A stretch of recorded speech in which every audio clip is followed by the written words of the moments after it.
Hi, I'm Beth Simpson at Rolling Green, and this is some of the inventory that just came in. The Chenault Viburnum.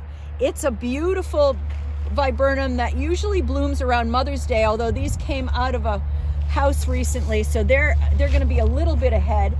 It's very similar to the Korean spice viburnum. It has kind of a pink bud that opens to a cluster of creamy white, extremely fragrant flowers. I prefer this over Korean spice. I think the leaves are a little bit more leathery and a little bit more resistant to aphids. So it's a great plant that grows about 3 to 4 feet wide and about 6 feet tall. And you should have one in full sun to a little bit of part shade near your doorway so you can smell it when you come in.